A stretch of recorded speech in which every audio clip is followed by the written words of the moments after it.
Ethan, thank you. This offer would allow Tina Peters to fill some of her duties as Mesa County's clerk and recorder, but under strict supervision from the Colorado Secretary of State's office. Wait, before you fill up, are you aware of gas stations in the valley that do not contain ethanol? Well, stations like Phillips 66 road closed signs like these have become famous landmarks while traveling on I-70 through the Glenwood Tunnel. According to Freddie Mac's Housing Price Index, Mesa County is outpacing the state and nation in assessed market values and building permits. Now, as you can see on the diagram here, Grand Junction on the left continues to lead the Denver metro area. In deciding where to locate a permanent Space Command headquarters, the obvious choices might be Florida or even Houston, where NASA's command center is. But Congressman Crow disagrees. He says the driving factor to keep the Space Command headquarters in Colorado is the astronomical workforce. Drivers are making Colorado deliveries as scheduled, but hashtag No Trucks at Colorado is gaining serious traction on social media for more than one reason. A Utah high school student was taken into custody today after bringing a gun to school. The arrest comes amid nationwide concerns over a rumored TikTok challenge involving school shootings. The student charged attends East High School in Salt Lake City.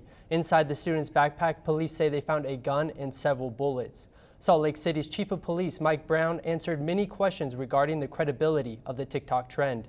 And according to the Colorado State demographic from the 2020 census, Mesa County is expected to grow 1.4% from 2020 to 2030 and another 1.7% from 2030 to 2040. With this new trend, building permit applications are on the rise and Western Slope contractors are working to meet a high demand for high-end homes, but mostly for affordable housing. Good evening and thank you for watching KRX5 News at 10. I'm Austin Sack. Now, you'll remember here on KRX5 News yesterday, we reported the United Food and Commercial Workers Local 7 union held a press conference discussing the union's push to continue negotiations with Kroger. Well, with time running out before the planned 5 a.m. strike tomorrow in Denver, King Soopers City Market's final offer to the union is on the table. Parents are just now learning a student brought a weapon to Grand River Academy, a full week after it happened. Grand Junction Police confirmed the student took a gun to school Thursday, January 20th. And Fox 4's Jocelyn Safford talked to police and went to Grand River Academy earlier today. Here's the latest. Now this week, I have been following the recent developments of fentanyl in the United States. We've heard from the Colorado General Attorney's Office and the Drug Enforcement Agency. Both want to see an increase in law enforcement resources. We also heard from local advocate Andrea Thomas and her tragic story of losing her daughter, Ashley Romero. The Voices for Awareness Foundation is tackling the growing concern of fentanyl in the United States, and especially here on the Western Slope. Danger is lurking around every turn, and now through the screen of your phone. Traces of fentanyl have sharply increased in a growing number of states since 2013, and in 2021, 25% of counterfeit pills contain a lethal dose of fentanyl. Yeah, and the Colorado Department of Public Health and Environment data shows the number of fentanyl-related deaths in our state nearly doubled in 2021. Here on Fox 4 News, I've been following the fentanyl crisis in our community, and now I'll show you why Mesa County is acting fast to try and save lives.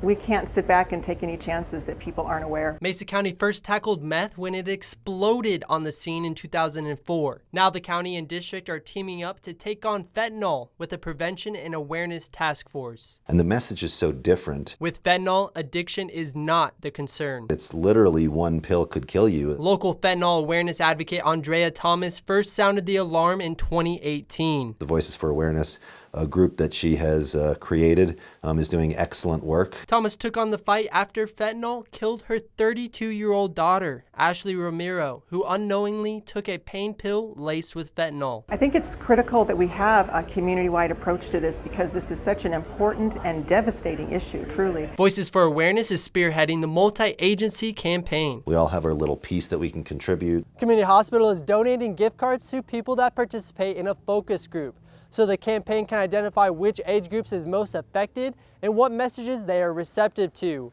Mesa County Commissioners, the Sheriff's Office, the Drug Task Force, the police, and health departments are all in this together. Dealers transport powder fentanyl almost exclusively along I-70. We are seeing a lot of local pills that have fentanyl in them, and that's really what's being distributed on the streets of Mesa County. The Colorado DA's Council plans to pass new laws. We want to create a new crime that is distribution resulting in death. Carrying a minimum mandatory sentence of 12 to 32 years. You are selling laced drugs that have fentanyl in them and kill somebody, we're going to hold you accountable. Dealers prosecuted now cannot be charged under the new law. But I know people like Andrea Thomas, who lost a loved one, are very invested in trying to make sure that this doesn't happen again. Mesa County's fentanyl prevention and awareness campaign is changing the terminology. These aren't fentanyl overdoses, they're fentanyl poisonings, where just one tainted pill can kill. In October, it was found that Snapchat was linked to the sale of fentanyl-laced pills that killed many young adults in over a dozen states. And now the app is making some changes to fight back against the potentially deadly drug. In a matter of seconds, a post on Snapchat is gone, and with it, all its information. The app is well known for its quick ad service that allows users to connect with people that they may not know. Well, Snapchat announced Tuesday the company will crack down on illicit drug sales on the app, and they're asking parents to start a conversation with your kids about the dangers of drug sales on social media platforms. Local fentanyl awareness advocate Andrea Thomas has been sounding this alarm for years. You have to reach out to your kids and have this conversation with them. Drug dealers are luring our youth in by showing them prescription-looking pills, counterfeits, on these apps, and kids buy them. They're not well informed. These pills are actually laced with fentanyl, and they're causing fentanyl poisonings and killing people at a rapid rate. Snapchat said it has improved its automated systems to detect illegal drugs. They've hired more employees to handle law enforcement requests and developed an educational portal focused on the dangers of fentanyl and counterfeit pills. Now the company says it's taking its efforts even further. Snapchat has changed its friend recommendation feature called Quick Ad. It will no longer suggest that users add accounts belonging to minors. Now parents, if you haven't already, it's time to have a conversation with your children about their online activity. But it's not just minors. Purchasing any illicit drug is dangerous, and as fentanyl continues to cross our nation's border, it's important to remind you that just one pill can kill. Thanks, Rob. James Corson enlisted in the Air Force at the age of 18 back in 1943. Now he is 97 and has lived in Grand Junction since the late 50s. Not only did Corson serve during World War II, he was also a prisoner of war in Germany for 6 months. This is his story. James Corson says he's always been a pacifist, but after Pearl Harbor, he decided to enlist in the U.S. Air Force during World War II. And if I had it all to do over again, I probably would do it exactly the same. But I ran into a little bad luck. Corson was on board a B-24 plane among a 10-man crew when enemy fire crash-landed the plane in German territory. But as Corson says, that type of plane already had a nickname, Bad Luck B-24. The B-24 we were flying was a Bad Luck B-24, and we knew it. It had leaky fuel tanks and things replaced just along the way getting to combat. And this was going to be its first combat mission, and it only made it halfway. Corson was the last man to parachute out of the plane and to land on a German farm, but enemies were there waiting.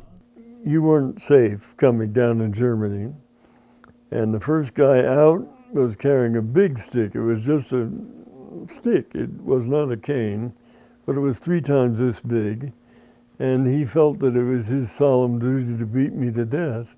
After suffering severe injuries to his head, Corson was captured and documented as a prisoner of war, but he kept a journal. It's my nature to keep a diary.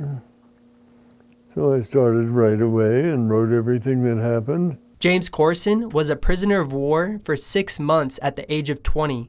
He wrote daily journal entries describing the limited food he had and stories about himself, his 15 roommates, and more than 1,700 other prisoners of war from around the world. The British were much more adventurous than us, and there were more British airmen in my camp than there were English, American. But what they did gave every prisoner there a whole new look on life. Corson traveled to multiple camps before the Germans released him, but before heading back to the States, he wanted to see more of Europe and met a young woman who was an interpreter. That's the whole romance of my war. And it's not much. After serving in the military for 2 years, Corson returned home. He spent time as a teacher, a park ranger for over 30 years, and as he would say, my life is full of good luck.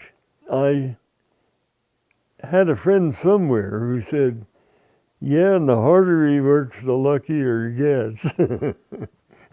And I treasure that statement because he was quite right.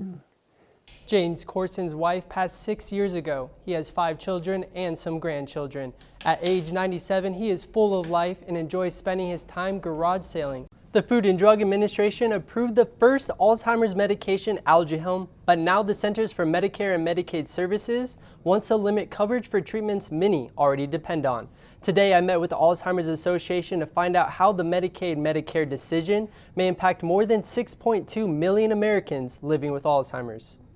Since this drug is approved, this should be my decision for my brain. Mike Zindel's not one to back down from a challenge. He is beaten cancer twice, is a single parent to 3, and now he faces another challenge, battling the Centers for Medicare and Medicaid's decision to limit coverage of the only Alzheimer's drug available, Aduhelm. I have a progressive fatal disease.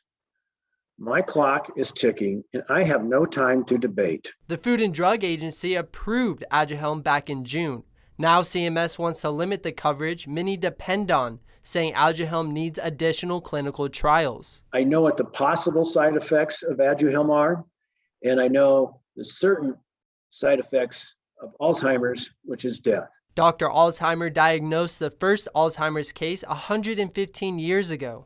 We don't have a cure for this disease, which is the 6th leading cause of death. The Alzheimer's Association supports Aduhelm as the first medication designed to treat Alzheimer's by targeting plaque buildup in the brain. This is truly, without exaggeration, a life or death decision. The CMS has approved similar drugs for cancer and HIV, but are restricting access to Aduhelm. And we have never seen this with any other medication. Aduhelm will help people stay in their workplace, stay with their families, and stay out of assisted living longer. And then maybe enable them to be here for that next drug breakthrough. CMS will make its decision to limit coverage of Aduhelm on or around April 12th. Right now, I've taken 5 infusions, and the first infusion was paid for by Medicare. So I don't know what's going to happen when the bill comes due for infusions 2, 3, 4, and 5. Now Mike and many others living with Alzheimer's need your help.